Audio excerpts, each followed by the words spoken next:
In December each year, I always reflect back on the year that's been and look at what my highlights were and also probably what my key learnings were. And as a coach, I encourage all my clients to do that, and I'd encourage you to do that too.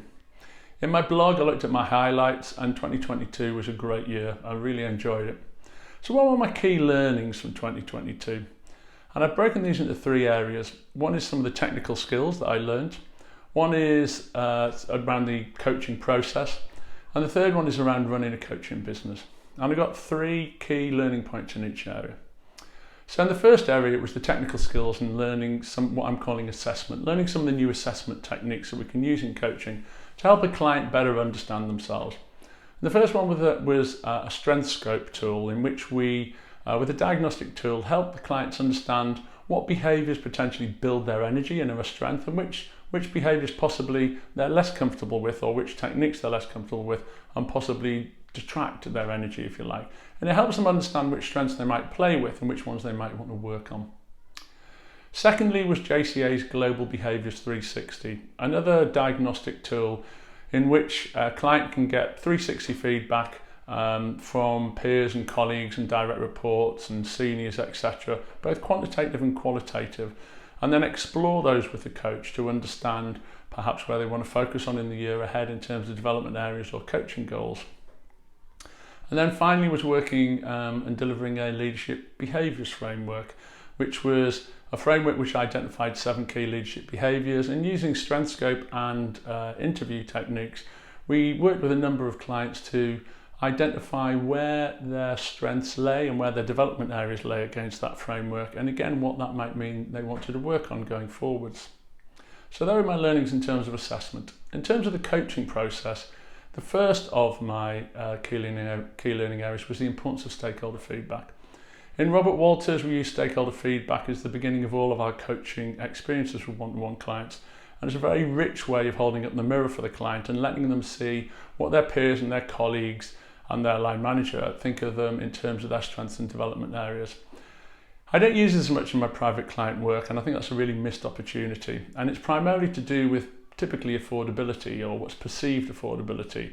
And it's an area that I'm going to encourage more of my clients to explore next year, because I think it's a really good stepping off point for clients in terms of capturing what their coaching goals and their objectives could be for their work. Next was actually just the impact a simple goal can have. I think we often think in coaching that coaching has to be really complex and detailed and very heavily model orientated. And this year I worked with one client who changed completely just by exploring their listening technique and their active listening. And it was a real game changer for the client, but also a real eye-opener for me to remind me of just how actually some of the simple behaviours that, if done well, can make a big change to the way that we show up and how we're perceived. And then also, this year was great in terms of the fact that it got me back in front of clients face to face. And I'd forgotten how motivating and invigorating and fun it can be. And I had the opportunity to run assessments, but also team coaching in Singapore, Belgium, and Switzerland this year. And it was great to be reminded of the importance of face-to-face delivery. So finally, my third area is running a business. And my 3 points of learning for running a business this year start with just recognising the fact that businesses have peaks and troughs. My private client work in the first half of the year was super busy, probably too busy, and then it was much quieter in the second half of the year. And I think it's about being comfortable and confident that that work will always peak and flow, and accepting it and riding with it. Which takes me on to my second key learning point, the importance of creating presence when you're running your own business. And even through the pandemic, I continue with my social media and my blogs, etc. And it's recognising the fact that it's when the client is ready for coaching, not when you, the coach, have availability that's important. And so constantly being present and reaching out and supporting as and when is right for the client is very important to bear in mind. And the importance of creating that presence keeps you afresh, if you like.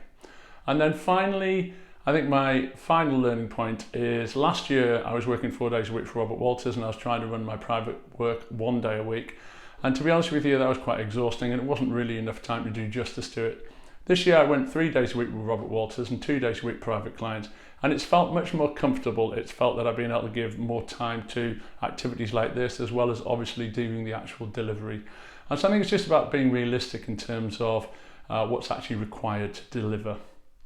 So I hope those were my learning points for 2022 are of interest to you and prompt you to think about what were your highlights for 2022 and what were your key learning points for 2022 and what might that mean you want to think about working on in 2023. So if that's a conversation that you would like to have with me, then give me a shout and I'd be delighted to hear from you.